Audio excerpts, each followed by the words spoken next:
오늘은 이제 성읍에 관해서 여호와 삼마와 구속 경륜에 대해서 알아보도록 하겠습니다. 자, 먼저 첫 번째 보시면은요, 예물로 드리는 땅의 안에 위치한 성의 12문은 새 예루살렘 성의 12문을 예표합니다. 네, 이렇게 하는데 여기에서 이 성은 성소가 아니라 성소가 아니라 성읍이 되겠습니다. 성읍. 이 성읍은 바로 우리 예물로 드린 땅 맨 밑에 장이 25,000척, 강이 5,000척, 그 중앙에 동서남북이 4,500척 있는 그 성을 가리키는 겁니다. 거기에 이제 그 12문이 있는데, 동서남북으로 3문씩 12문이 있는데, 이 12문은 예루살렘 성, 계시록에 나오는 새 예루살렘 성의 12문을 예표합니다. 자, 그 부분에 대해서 살펴보겠습니다. 자, 먼저 오늘 제가 본문을 안 읽어드렸죠? 오늘 본문은 에스겔 48장 31절에서 34절이 되겠습니다. 그 성읍의 문들은 이스라엘 지파들의 이름을 따를 것인데, 북으로 문이 셋이라. 하나는 르우벤 문이요, 하나는 유다 문이요, 하나는 레위 문이며, 동편으로 광이 4,500척이니 또한 문이 셋이라. 하나는 요셉의 문이요, 하나는 베냐민의 문이요, 하나는 단의 문이며, 남편으로 광이 4,500척이니 또한 문이 셋이라. 하나는 시므온 문이요, 하나는 이사갈 문이요, 하나는 스불론 문이며, 서편도 4,500척이니 또한 문이 셋이라. 하나는 갓 문이요, 하나는 아셀 문이요, 하나는 납달리 문이며. 이는 하나님의 말씀이니라. 자, 첫 번째 들어가 보도록 하겠습니다.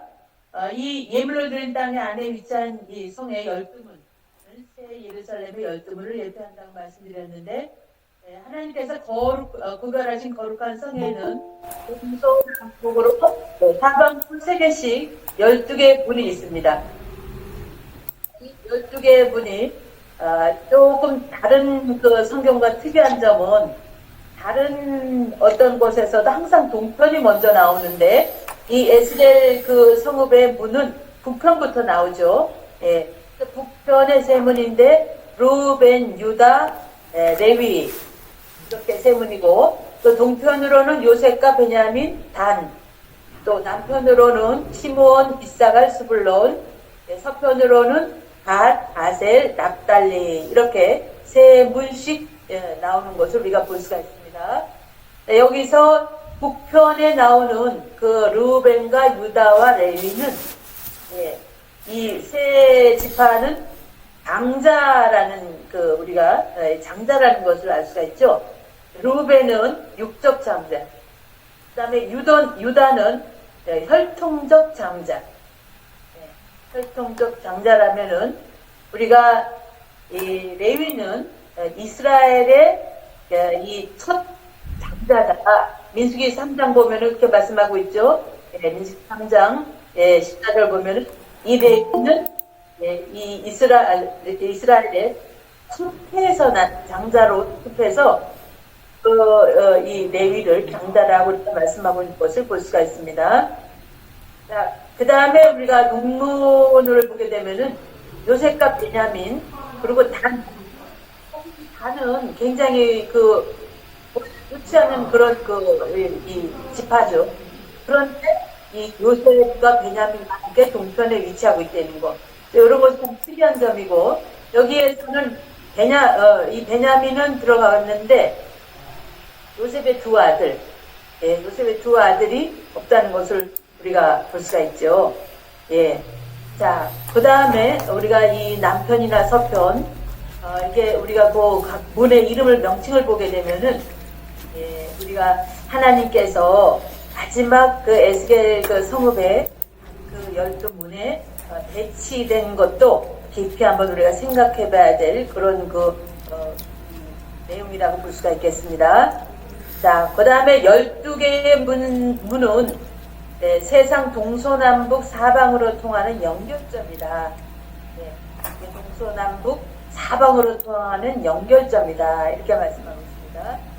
성문은 사람들이 모이는 곳이죠. 첫 번째로 그 성문의 그 역할을 보게 되면은 뭐 구약 때만 해도 무슨 카페라든가 다방이라든가 이런 게 없었을 때죠. 그래서 우리가 성경을 보면은 주로 성문에 모여서 이 성문 앞에서 많은 일들이 일어나는데 이 성문은 사람들이 많이 모이는 곳이다라는 것을 알 수가 있습니다. 우리가 잠언서 8장 3절을 보시면은 성문 곁과 문 어기와 여러 출입하는 문에 불러가로되 이렇게 말씀하는데 에스더 4장 1절도 보면 모르드게가 성문에 앉아 있다가 이 왕비를 모집한다는 소식을 들었죠. 그래서 에스더를 갖다가 이렇게 이 후보자로 추천을 하는 그런 우리가 말씀 볼 수가 있고, 이게 성경 곳곳에서 보면은 이 성문은 여러 가지 기능이 있는데, 첫째는 뭐냐, 사람들이 많이 모이는 곳이다.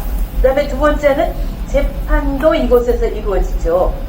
이 성문에서 재판도 이루어지는데, 룻기서 4장 1절을 보시면은 이 보아스가 이제 이 나오미의 기업 물을 때에 자기보다 우선자가 있다.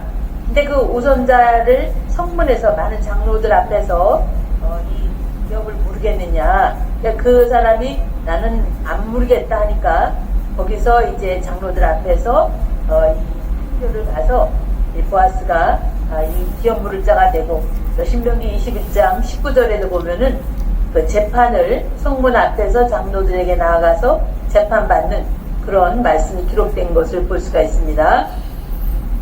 그 다음에 세 번째로 보면은 이 성문에서 율법을 읽는 곳이다. 이렇게 기록하고 있습니다. 그래서 느헤미야 8장 1절부터 보시게 되면은요, 이 성문에서 그 율법을 낭독하는 이런 그 말씀이 기록이 되어 있습니다. 그 다음에 네 번째로 이 성문에서는 장이 서는 곳이다. 그래서 우리가 열왕기하 7장 1절 말씀을 보게 되면은 엘리사 때 이 장이 성문 앞에서 섰는데, 자, 거기 7장 1절 보시면은 엘리사가 가로되 여호와의 말씀을 들을지어다. 여호와께서 가라사대 내일 이맘때에 사마리아 성문에서 온 가루 한 서아에 한 세겔을 하고 보리 두 서아에 한 세겔을 하리라. 이렇게 엘리사 때 가뭄이 들어서 그런데 이제 그 아람 군대가 떠나면서 그 아람 군대 전리품들을 가지고 와서 지금 당장 막 애를 잡아먹는 상황인데 내일 성문 앞에서 이런 장에 선다라고 성경이 말씀하고 있는 것을 볼 수가 있습니다. 그래서 우리가 구약 당시 때 이 성문의 기능은 거기서 입법, 사법, 행정이 다 이루어지는 그런 아주 중요한 장소였다는 것을 알 수가 있습니다. 그래서 이 성문은 동서남북으로 이 사방으로 통하는 연결점이지만은 또 이스라엘의 모든 것이 이루어지는 그 장소, 거기에 하나님께서는 동서남북의 12지파의 그 문을 배치했다는 것은 우리가 문을 그 12지파 문이 있다는 게 무슨 상관이 하지만은 이 12지파가 각 방향에서 이러한 그 중요한 역할을 할 수 있었다는 것을 우리가 알 수가 있죠. 그 다음에 여기 보시면은 한편 이 문은 요한계시록에 나오는 12문을 이렇게 말씀하고 있어요. 요한계시록 21장 12절에서 13절을 보시면은 크고 높은 성곽이 있고 12문이 있는데 문에 12천사가 있고 그 문들 위에 이름을 썼으니 이스라엘 자손 12지파의 이름들이라. 동편의 세 문, 북편의 세 문, 남편의 세 문, 서편의 세 문, 이렇게 12문이 있는데 이 요한계시록에 나오는 이 문은 이 에스겔 성읍에 있는 문과 같이 각 지파의 문이 있는 게 아니라 각 방면에 세 그 지파씩 이름이 성문 위에 이렇게 기록이 된 겁니다. 성문 위에 기록이 되고 문에는 이제 이 12진주문이라 그랬죠. 12진주문이다. 이렇게 말씀하고 있어서 우리가 에스겔 성전은 새 예루살렘 성의 하나의 모형과 같다. 이렇게 말씀하고 있습니다. 요한계시록에는 각 문마다 이름이 나오지 않습니다. 이름은 나오지 않고 그냥 각 그 동서남북의 세 이름씩 기록이 되어 있다는 것, 그것만 나오고 이름은 나오지 않고, 그런데 이 새 예루살렘 그 성의 기둥은 보석으로 되어 있다 그랬죠. 그 기둥의 그 기초석은 12사도의 이름이 기록이 되어 있고 또 12보석으로 되어 있다. 이렇게 요한계시록에는 말씀하고 있는 것을 볼 수가 있습니다. 자, 오늘은 요 부분은 여기까지를 우리가 볼 수가 있고, 그 다음에 두 번째 보겠습니다. 두 번째 보시면은 성읍의 이름은 여호와 삼마입니다. 성읍의 이름은 여호와 삼마. 여호와께서 거기 계시다. 하나님께서 그 예물로 드린 땅 제사장 분깃의 중앙에는 성소가 있는데 그곳을 여호와 삼마라고 하질 않고 이 성읍과 기지 그곳에 있는 성읍을 여호와 삼마다 이렇게 말씀을 하고 있습니다.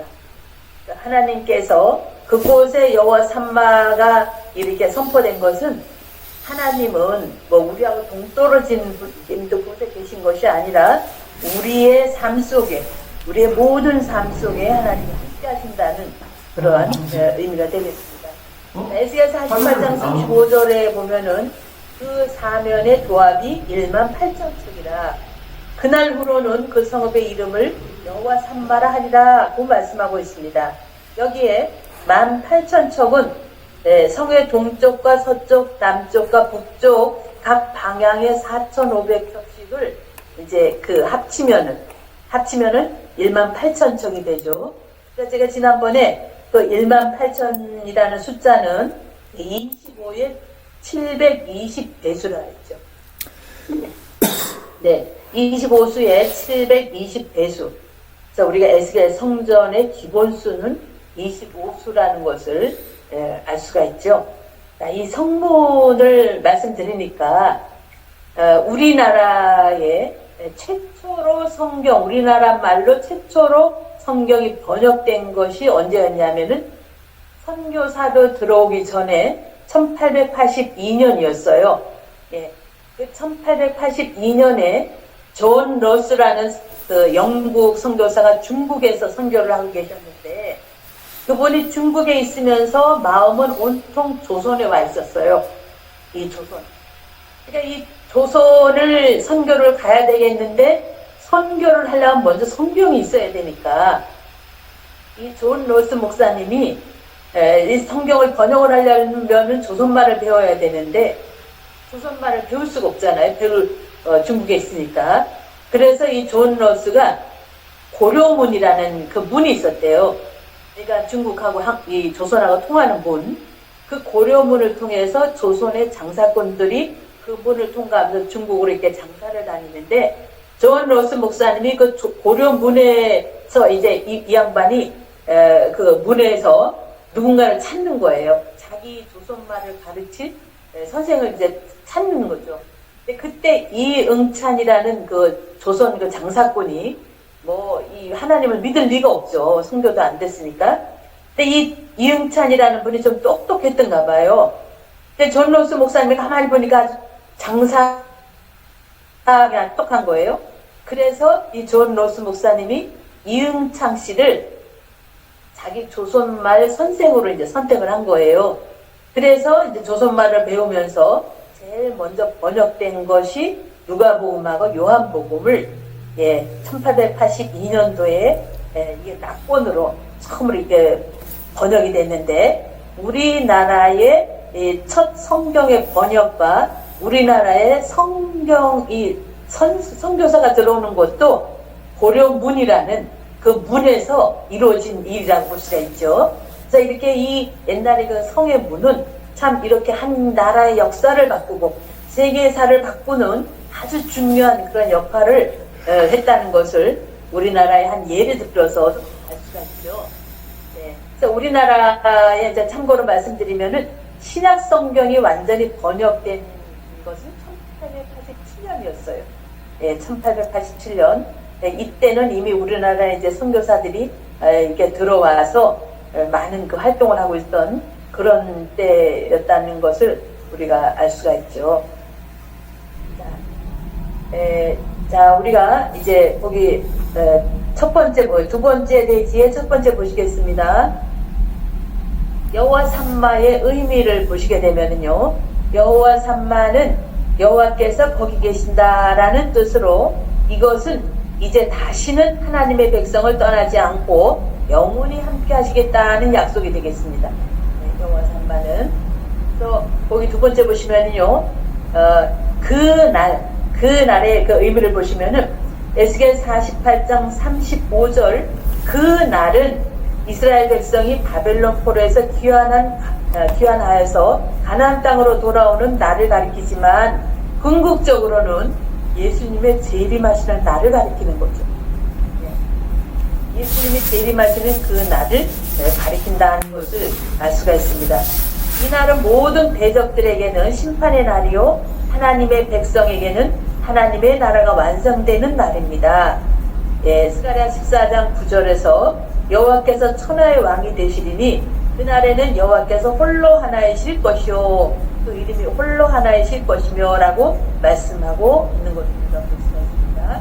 그래서 우리가 이 그날, 원로 목사님께서도 오늘 그날 그리고 또 그날 이런 제목으로 말씀을 주신 적이 있는데, 이 구약에서의 꿀을 가리키는 거겠죠. 또 우리가 또 그날 하는 것은 재림을 가리키는 말씀이거든요. 그래서 우리가 이 초림의 그날 예수님께서 오셔서 부활의 문을 열어놓으셨어요. 부활의 구원의 문을 열어놓으셨죠. 근데 마지막 때는 또 부활의 문을 열겠냐고요. 그 문은 이미 열려있는데, 그래서 우리는 이제 이 변화의 새로운 시대의 문을 여는 이 말씀, 바로 구속사 말씀을 통해서 하나님의 궁극적인 구원을 선포하는 그런 사명이 우리가 이 구속사를 전함으로써 사람들이 성경의 말씀을 똑바로 알아서 그 말씀의 초점에 맞는 구원을 완성하는 그런 시대를 이끌어가는, 시대를 여는 이런 말씀이 바로 우리가 변화의 말씀이다라고 말씀드릴 수 있겠습니다. 우리가 천국을 가는 그 목적지는 같아요. 근데 그 목적에 도착하는 천국에 가는 길은 두 갈래가 있다 그랬죠. 하나는 부활의 길이고 하나는 변화의 길. 그런데 예수님께서는 뭐라 하셨습니까? 나는 양의 문이다 그랬죠. 나는 양의 문이다. 우리가 이 문이라는 것은 통과해야 될 그 부분이지 문에 머무를 곳은 아니죠. 그럼 우리가 이 예수님의 그 문을 통과해서 그 예수님 집 안에는 어떤 보석이 있는지 자세히 우리가 살피고 또 주목하고 관찰해서 그 보석의 주인공이 돼야 되지 않겠습니까? 그래서 우리는 이제 이 구속사를 통해서 성경 구석구석을 찾아가서 이런 보석을 발견하고 그 보석을 내 것으로 만들어서 우리가 이런 그 하나님께서 우리를 보실 때에 그렇게 이 믿음의 보석 같은 이런 우리 각자가 돼야 되겠죠. 우리 옛날 기초 공부할 때 보면 항상 그런 비유를 많이 했어요. 옛날에는 사과개짝에 나무를 돼 있었죠. 나무를 짠 그 사과개짝에 무슨 쓰레기를 담아 놓으면 쓰레기 괴짝이 되지만 거기에다 보석을 담아 놓으면 보석 상자가 된다. 우리가 육신적으로 비록 이 가방끈도 짧고 가진 것도 없고 그렇지만은 하나님의 말씀의 보석으로 채우면은 우리는 하나님 앞에 보석함이 되는 거죠. 그러니까 얼만큼 내가 말씀에 주목하고 말씀의 도에 얼만큼 내가 진력하고 얼만큼 내가 값진 보석으로 되느냐, 이건 자기한테 달린 거지 열심히 생명 바쳐 충성하는 그런 거 자기에게 달린 거지 하나님이 일방적으로 주는 건 아니다. 우리 구역장님들이 이런 그 구속사 말씀을 하고 연구하고 그래서 이런 그 보석 같은 말씀을 구역원들에게 부지런히 전달하고, 그래서 우리는 뭡니까? 생명나무 가지가 돼야죠. 관이 되면 안 돼요. 관이 되면. 우리가 관이라는 거는 수도 관. 그럼 물을 흘려만 보내지 저는 안 먹어요. 그냥 흘려만 보내면 돼. 그러나 가지는 자기도 먹고 자기도 자라면서 또 전달을 하는 거죠. 우리는 생명나무 가지가 돼서 부지런히 나도 양분을 흡수하지만은 우리 구역원들에게 전달을 해서 우리가 이렇게 하나님 앞에 보석으로 만들어져가는 그런 우리 구역들이 돼야 되겠습니다. 자, 그 다음에 세 번째 보시겠습니다. 그날에 영원한 임재가 이루어집니다. 그날에 영원한 임재가 이루어집니다. 하나님의 나라가 이루어지는 날 하나님의 계심을 영원한 임재가 될 것입니다. 하나님의 계심은 영원한 임재가 될 것입니다.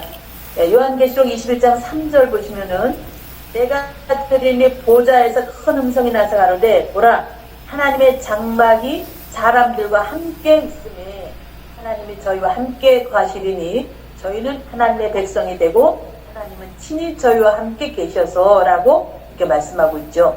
여기서 계신다.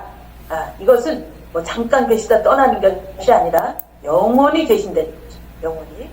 에스겔 37장 25절 말씀 보시면은 내가 내 종 야곱에게 준 땅, 곧 그 열조가 그 거하던 땅에 그들이 거하되 그들과 그 자자손손이 영원히 거할 것이요 내 종 다윗이 영원히 그 왕이 되리라고 말씀하고 있죠. 근데 우리가 이스라엘 백성들이 이 땅에 자자손손이 영원히 거한다 그랬는데 이스라엘 백성들이 영원히 거하지 못했잖아요. 그리고 70년부터 1948년까지 쫓겨나가지고 전 세계에 미운 오리새끼가 됐죠. 그러니까 이 말씀이 표면적으로는 영원히 거한다 이 말씀이 아니라 또 여기 에스겔 37장 때는 다윗은 이미 죽은 지 오래됐는데 다윗이 영원히 그 왕이 되리라 한 걸 보니까 바로 이 다윗은 메시아를 가리킨다 이 말이죠. 그래서 다시 말해서 메시아 왕국 우리가 메시아 왕국에 들어가면은 거기는 다시는 이동이 없이 떠남이 없이 영원히 거하는 그런 곳이 된다는 것을 말씀하고 있는 것입니다. 에스겔 37장 27절에서도 내 처소가 그들의 가운데 있을 것이며 나는 그들의 하나님이 되고 그들은 내 백성이 되리라고 예언하신 그대로 이루어질 것입니다. 이렇게 그때는 하나님의 성소는 일시적인 장소가 아니라 영원한 성소가 될 것입니다. 에스겔 37장 28절에서도 내 성소가 영원토록 그들 가운데 있으리니 라고 말씀하고 있으며 에스겔 37장 26절에서 내 성소를 그 가운데 세워서 영원히 이르게 하리라 이렇게 말씀을 하고 있는 것입니다. 우리가 마지막 성경의 역사를 창세기부터 계시록까지를 보면은 창세기에서 아담이 타락함으로 하나님께서 하나님의 집을 뺏겨버린 거죠.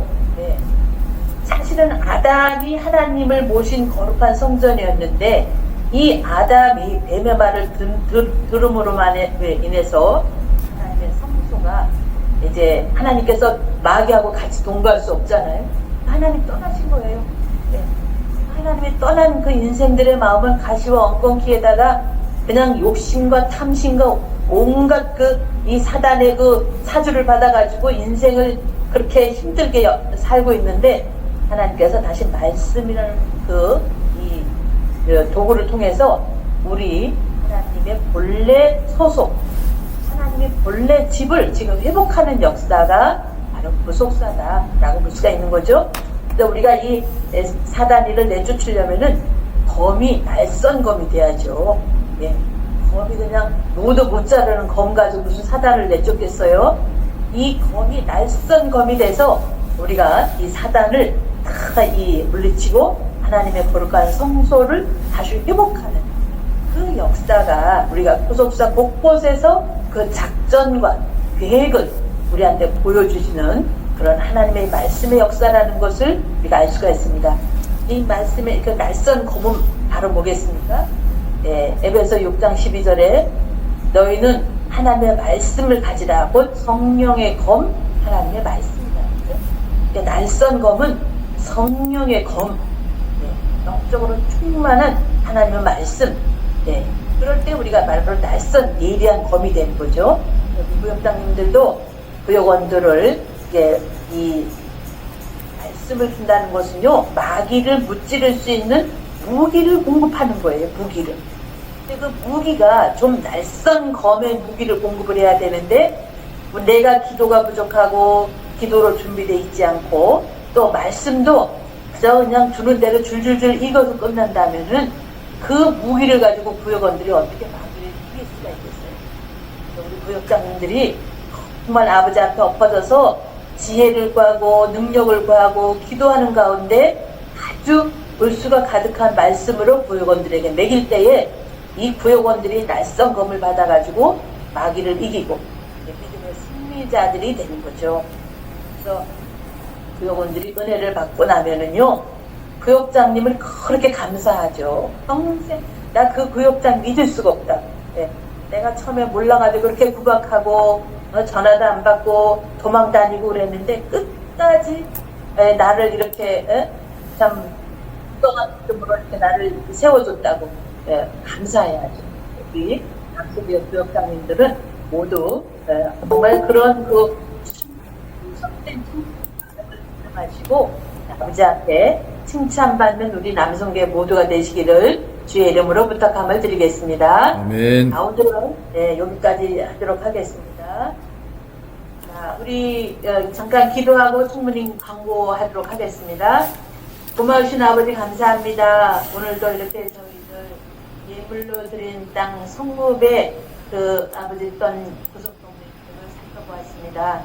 참으로 성동 곳곳에 하나님의 구원의 설계도를 통해서 우리한테 이 모양 저 모양으로 숫자로 단어로 지역으로 역할로 이렇게 여러 가지 방면으로 알려주시온데 우리가 이 말씀에 집중하여서 지각이 살아나고 지각이 깨어나서 하나님의 말씀을 잘 알아들어서 이제 우리가 이 동서남북이 힘이 없이 뚫려서 어디를 가든지 누구를 만나든지 확실한 말씀의 답변을 통하여서 아버지 말씀으로 하여금 달려가게끔 하는 우리 구역장님들 모두가 되게 하여 주시옵소서. 아멘. 말씀으로 무장한 우리 구역장님들, 우리 남성교회 130여 구역이 정말 건강하게 한 구역도 빠짐없이 든든히 서가는 복된 역사가 있게 하여 주셨기를 간절히 바라고 우리 구역장님들 이 사명 감당할 수 있도록 건강의 복도 주시고 재물로들 능도 주시어서 아버지 말씀을 경외하면은 머리가 되지 않는 꼬리가 되지 않는다고 하신 말씀대로 삶의 현장에서 그 복을 받아 누리는 우리 남성교회 모든 구역장님들 되게 하여 주시옵소서. 아멘. 내로 이루어 주실 것을 믿사옵고 예수님의 이름으로 감사하며 기도 올리옵나이다. 아멘. 아멘.